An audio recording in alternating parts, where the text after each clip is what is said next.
Welcome to Big Business This Week. I'm Dave Briggs on the floor of the New York Stock Exchange. Is TikTok's last U.S. dance just 1 month away? The Supreme Court will hear arguments on the sell or be banned law on January 10th. That's 9 days before the ban goes into effect and 10 days before President Trump, who says he has a warm spot on his heart for TikTok, takes over. Maria Curie is the tech policy reporter at Axios and joins us now. This is going to be a fascinating argument before the SCOTUS. Maria, great to have you. What's the case both TikTok execs and content creators will attempt to make in 2 hours? Yeah. Thank you for having me. I think the arguments that we're going to hear on January 10th are the same ones that we've been hearing now for a while, which are that TikTok is not a national security threat, despite its ties to China, and that getting rid of the app would be a First Amendment violation, not only for the 170 million users on the app, but for the company itself. Any clues as to where this conservative high court might lean? It's tough to know. So we know that this law passed Congress in a really broad bipartisan manner. We know that the DC Circuit ruled that the law is constitutional. And the two judges that actually wrote that opinion are two conservative judges who were appointed by Republicans and who tend to be in line with the conservatives on the Supreme Court. And of course, we know that the White House, that President Biden signed this into law. We also know that incoming President-elect Donald Trump kind of initiated this whole process, scrutinizing TikTok back in 2020, saying that it is a national security concern. So for SCOTUS to now come in and reverse all of that and say that it's wrong seems very unlikely. What are the options the Supreme Court has? So I think the number one thing that TikTok wants is a pause. This ban comes into effect on January 19th. And so what the first thing that they're looking to do is to just put a pause on that so that the Supreme Court can review it and come out with a decision in June. After that, we will also have a new president who could really influence what happens with the app and whether or not it's saved. How quickly could the Supreme Court rule here? Usually takes months to come back with an opinion. Yeah, I think that they won't rule before June. And so they really have to decide whether or not they want to put a pause on this ban. That usually doesn't happen. You need 5 of the Supreme Court justices to agree to make this happen. It's a really high bar to clear.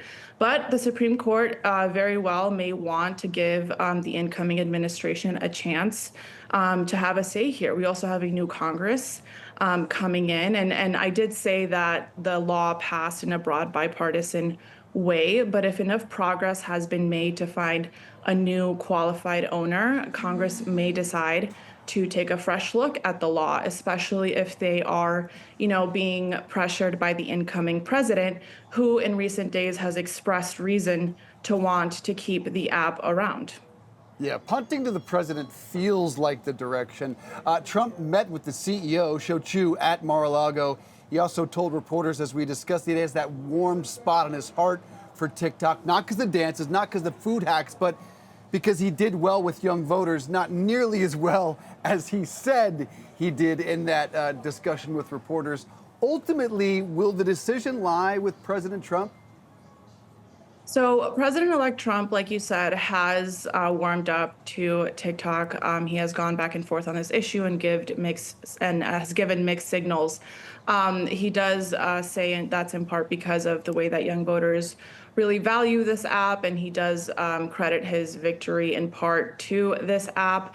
That being said, we don't know yet whether or not he will save it. He has a few options here. The first thing that he can do is convince Congress to repeal the law and pass a new one, which would be very difficult and time consuming, but it would give businesses the most certainty because even if Trump does go the second route of not enforcing the law, if he decides to change that on a whim one day, these companies, these app stores, mainly Google and Apple's, they could end up facing $5,000 fines for each user that is still on the app. So they may decide regardless of whether or not Trump tells his attorney general, whether to enforce the law, that they will just stop carrying the app because it's too risky. So really, the best bet to save this app is to have Congress, repeal this law, or of course have the Supreme Court strike it down. Is there any chance, in your estimation, that ByteDance agrees to sell to a U.S. owner? Up until now, ByteDance has said that they absolutely will not sell to a new owner. You also have the Chinese government in play here, which may decide they don't want the algorithm, which is what makes the app so powerful, to be sold off. You also have the incoming president saying that if the app is sold, he wants to make sure that it doesn't make already very large companies even more powerful. So he's talking mainly here about Google, about Meta. If the app is sold to an American company, could it make these already massive companies even more powerful? That is something that Trump also does not want to see happen. Yeah, we spoke with billionaire Frank McCourt, who's interested in buying TikTok. Even he said he thinks there's no chance they sell it with the algorithm. Now, if TikTok is banned from the app stores, what happens to it on our devices?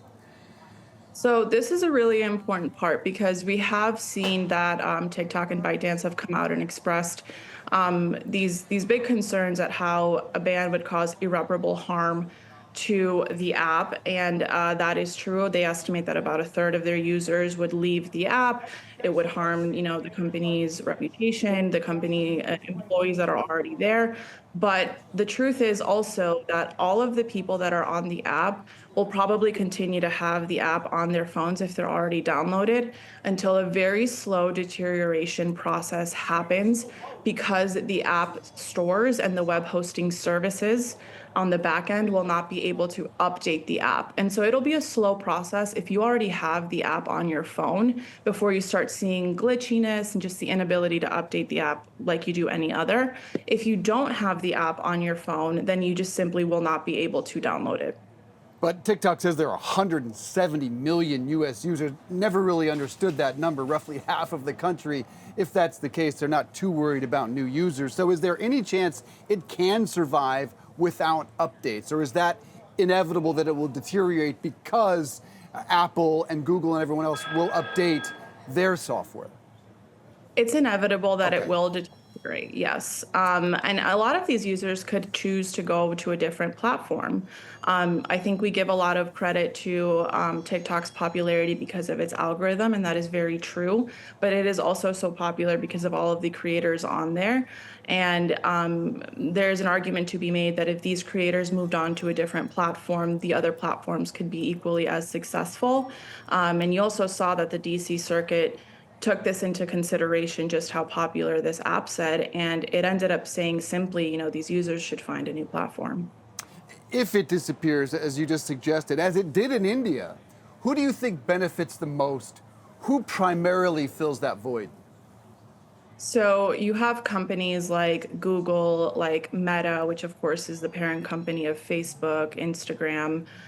You have these companies that are now going to have the attention of all of these users that no longer have TikTok to put their attention toward.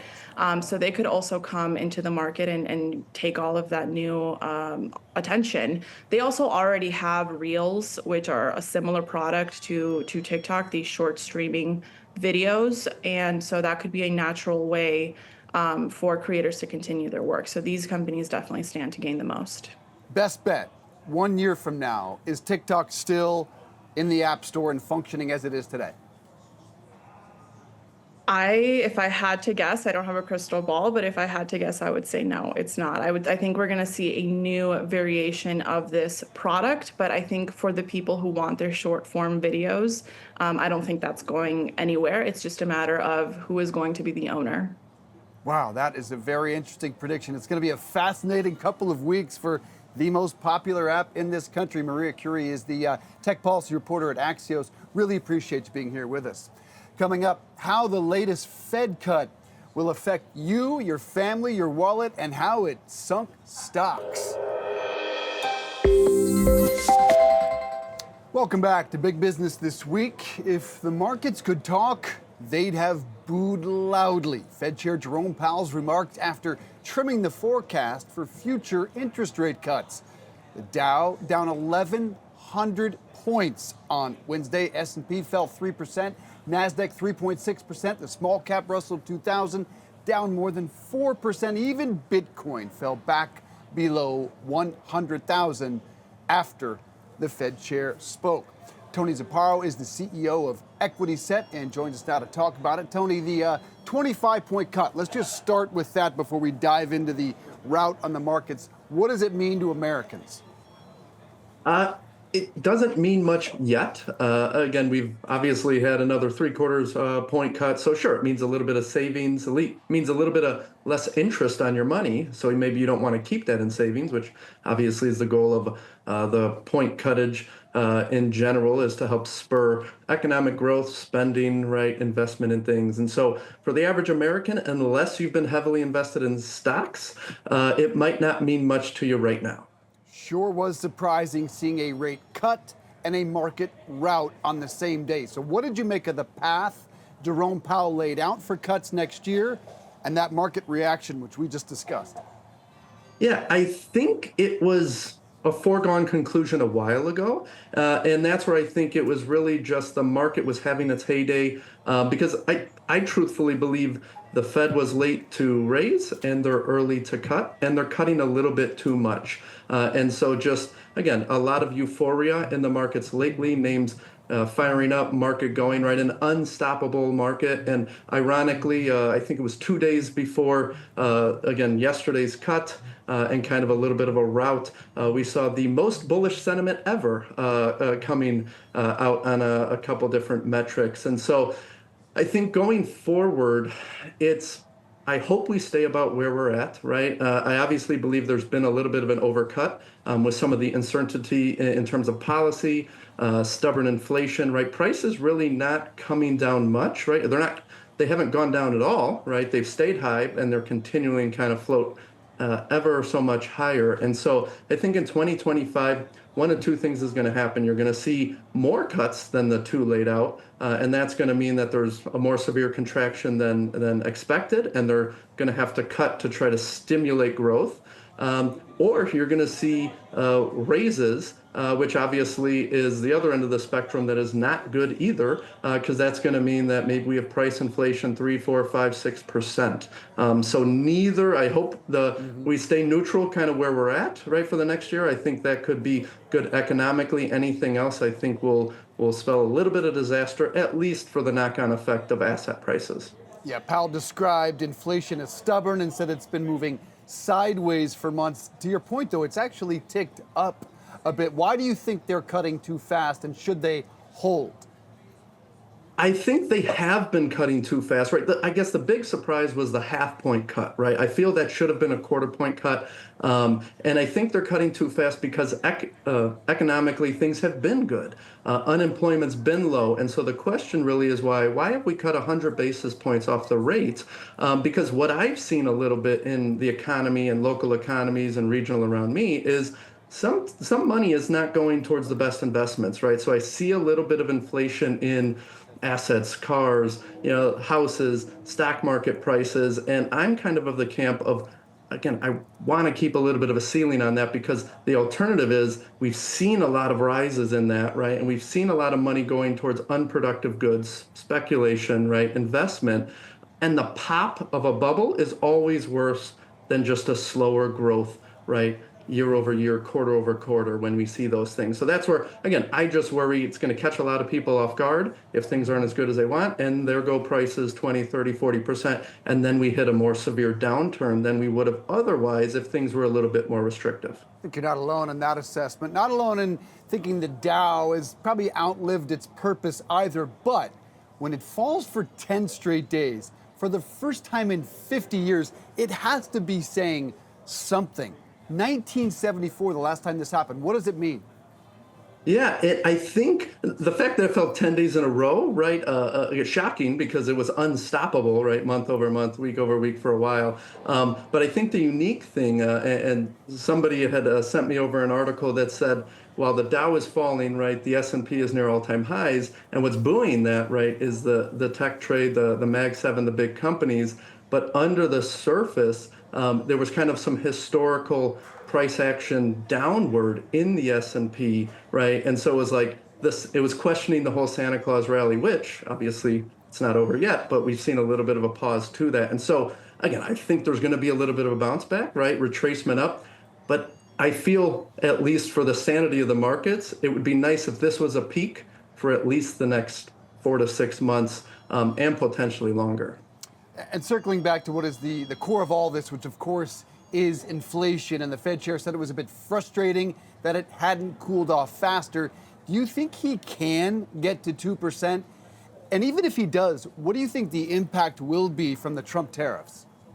Yeah, and I think again, it's frustrating that it hasn't cooled off faster, right, for him. But what if we were up another 3/4 of a basis point or a basis point? It probably would have cooled off faster, right? And so I think in any case, nothing is exact. I think it'll probably overshoot to the downside, right? If we start seeing a little bit of a higher level of deflation or disinflation.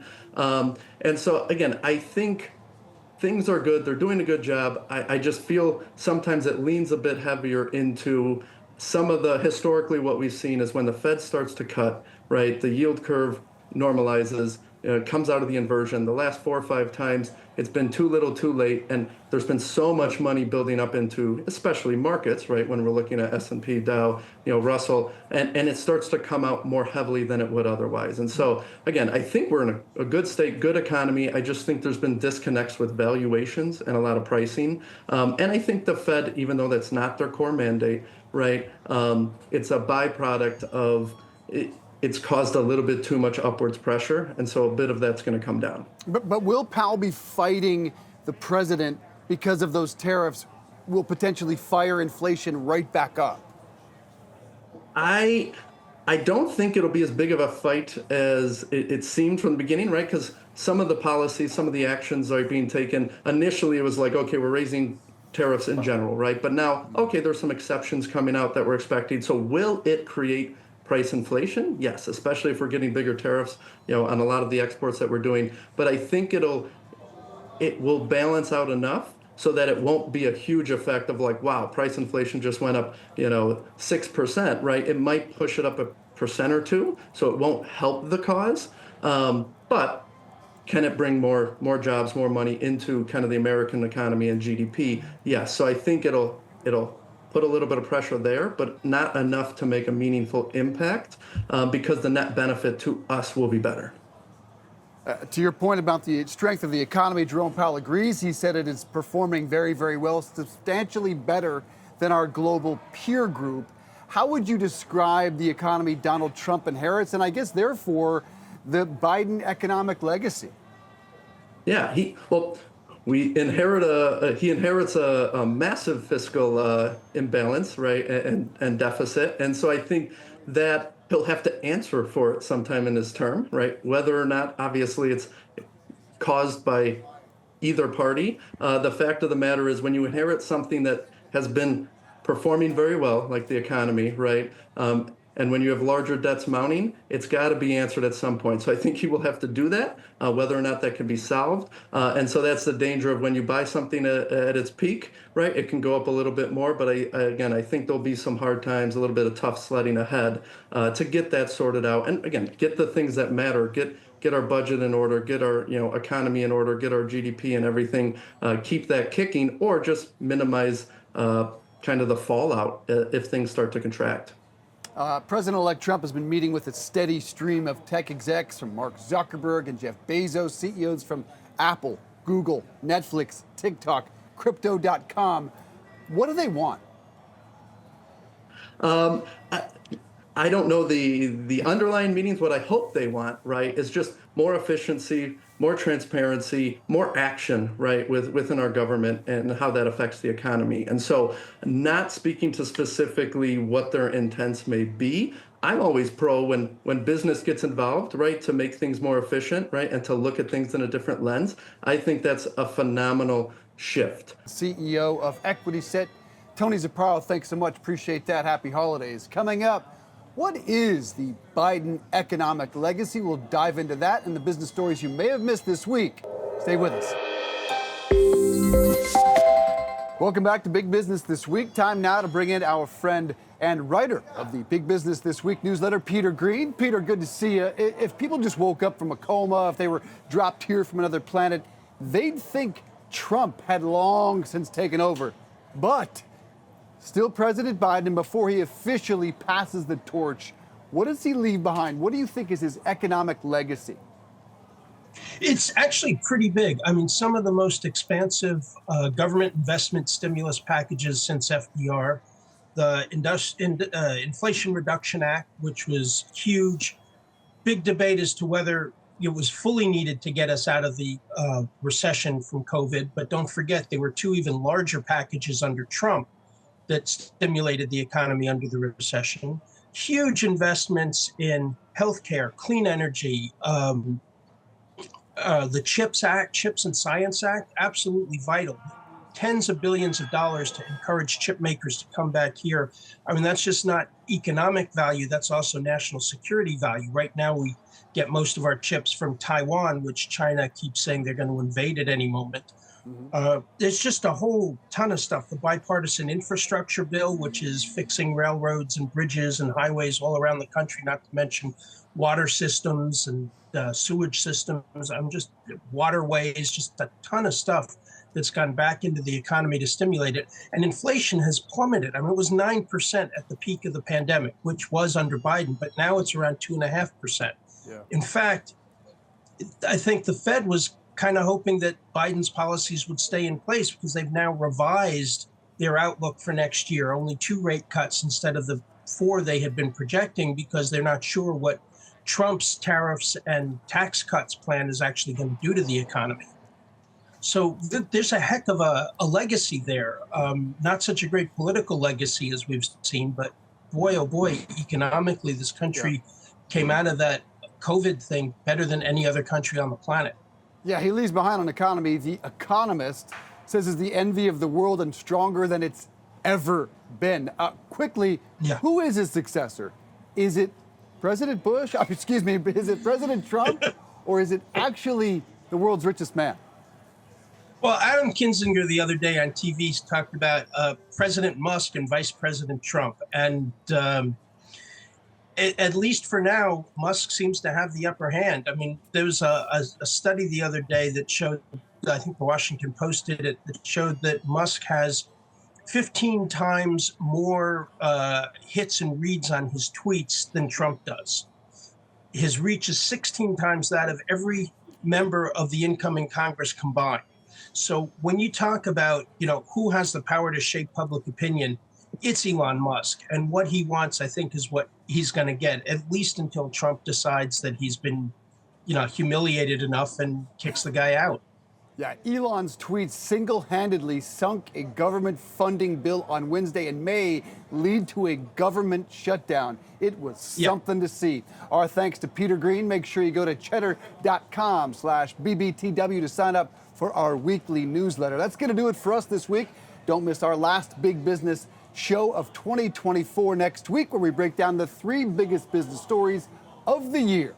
More Cheddar up next.